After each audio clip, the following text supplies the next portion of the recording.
Herkese merhaba. Nefis Tatlar Durağı'na kanalıma hoş geldiniz. Bugün yumuşacık puf puf kabaran patatesli pişiler hazırladım. İsterseniz hamurunu akşamdan yoğurun. Ertesi günü şipşak pişirin. Bu teknikle yaparsanız pişileriniz çok güzel kabaracak ve içerisinde asla hamurlanma olmayacak.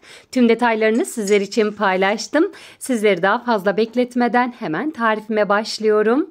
Kasenin içerisine 2,5 bardak ılık su, 1 paket instant maya ve 1 tatlı kaşığı toz şeker ilave ettim. Maya aktif hale gelene kadar güzelce karıştırıyorum. Dilerseniz burada yarım paket yaş maya da kullanabilirsiniz. Hemen sonrasında ununu ekliyorum. Tarifim için 6 bardak un kullandım. Unu eklerken üzerine 1 yemek kaşığı silme tuz ilave ettim. Hamur ağırlaşıncaya kadar spatula ile karıştırıyorum. Burada lütfen kontrollü olalım. Eksik veya fazla un eklemesi yapabiliriz. Yumuşacık ele yapışan bir hamur elde edeceğiz. İlerleyen dakikalarda sizlere hamurun yumuşaklığını ve kıvamını da yakından göstermiş olacağım. Bu arada kullanmış olduğum su bardağı ölçüsü her evde bulunan standart 200 milimlik su bardağı ölçüsüdür. Pişi hamurunun en önemli püf noktalarından bir tanesi hamurun oldukça yumuşak olmalı. Hatta görmüş olduğunuz gibi hamuru avucumun içerisinde sıkmaya devam ediyorum. Hamuru yoğurduktan sonra üzerine 1 yemek kaşığı sıvı yağ ilave ediyorum ve toparlamaya devam ediyorum.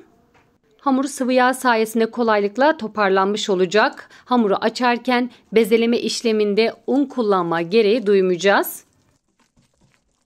Buraya kadar gelen sevgili takipçilerimden yorumlar kısmına emoji olabilir, çiçek olabilir, tarifim hakkında farklı fikirlerde, farklı düşüncelerde bulunmak isterseniz benimle paylaşabilirsiniz. Bu arada hala kanalıma abone değilseniz abone olmayı, beğeni yapmayı ve bu videoyu sonuna kadar izlemenizi rica ediyorum. Evet, şimdi hamurun üzerini kapakla ve bezle örtüp oda sıcaklığında 40 dakika boyunca mayalanması için bir köşeye kaldırıyorum. Bu arada hamuru bir gece öncesinden de yoğurabilirsiniz. Yalnız yoğurduktan sonra mutlaka buzdolabında muhafaza edin.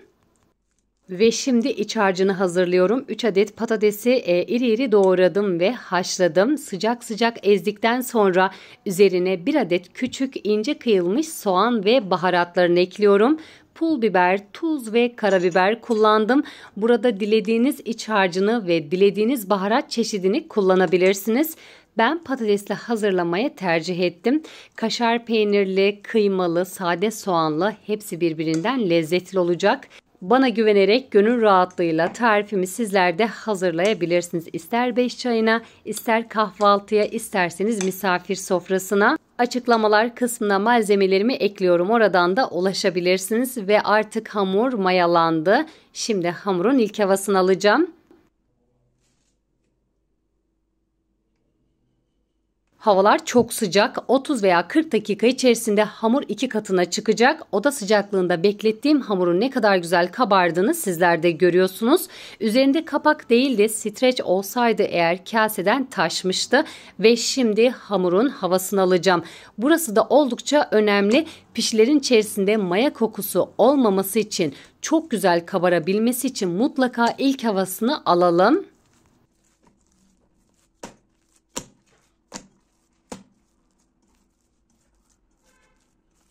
Şimdi hamuru masanın üzerine alıp parçalar haline getireceğim. Hamuru yoğururken üzerine 1 yemek kaşığı sıvı yağ ilave etmiştik. Bu sayede un kullanma gereği duymayacağız. Dilerseniz masaya yapışmaması için yine masaya çok az miktarda sıvı yağı ekleyebilirsiniz. Hamuru toplamda 10 eşit parçaya ayırdıktan sonra hafif avucumun içerisinde yuvarlayarak beze haline getiriyorum. Pişilerin boyutlarını kendiniz göz kararı, damak zevkinize göre de ayarlayabilirsiniz. Ben büyük pişiler pişirdiğim için 10 tane bez elde ettim.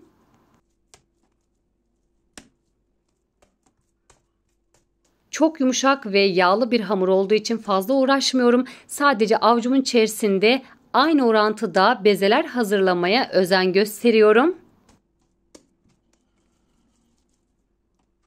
Videomun bu kısmına kadar geldiyseniz eğer hangi ülkeden veya hangi şehirden izliyorsanız yorumlar kısmında benimle paylaşabilirsiniz. Yine videomu beğendiyseniz eğer sevdiklerinizle, arkadaşlarınızla, sosyal medya hesaplarınızdan paylaşırsanız çok sevinirim. Evet, şimdi açma işlemine başladım. Daha elimi değdirmeden kendiliğinden hamur zaten açılıyor. Çok yumuşak bir hamur. Parmak uçlarımla hafif genişlettim. Orta kısmına bolca iç harcından ekledikten sonra kenarlarını üst üste kapatacağım.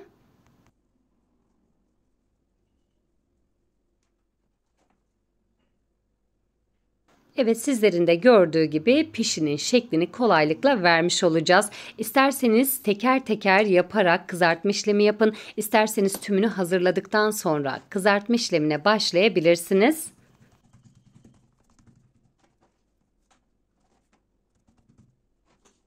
Tüm hamuru şekillendirme işlemini tamamladıktan sonra hemen ocağın başına geçeceğim.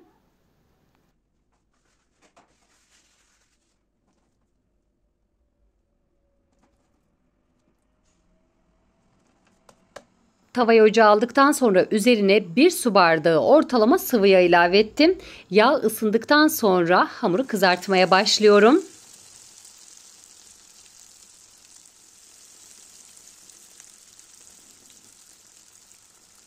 Kızartma işleminde ise asla başından ayrılmayalım. Saniyeler içerisinde pişinin yüzeyi kızarmış olacak. Bu arada ne yüksek ateşte pişirelim ne de çok kısık ateşte, orta derecede pişirmenizi önemli tavsiye ediyorum. Çok yüksek ateşte pişirirsek yüzeyi çabucak kızarır, içerisinde hamurlanma olabilir. Kısık ateşte pişirirsek eğer pişilerimiz kabarmaz ve yine içerisinde hamurlanma olabilir.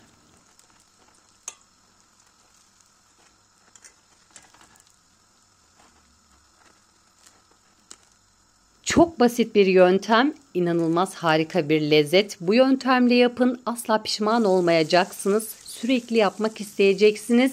Hatta favori tariflerinizden bir tanesi olacak, lezzet garantisi veriyorum.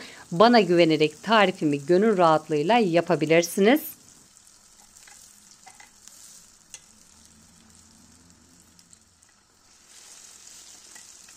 Hamurun tümünü kızarttıktan sonra bir de size şöyle yumuşaklığını ve iç dokusunu yakından göstermek istiyorum.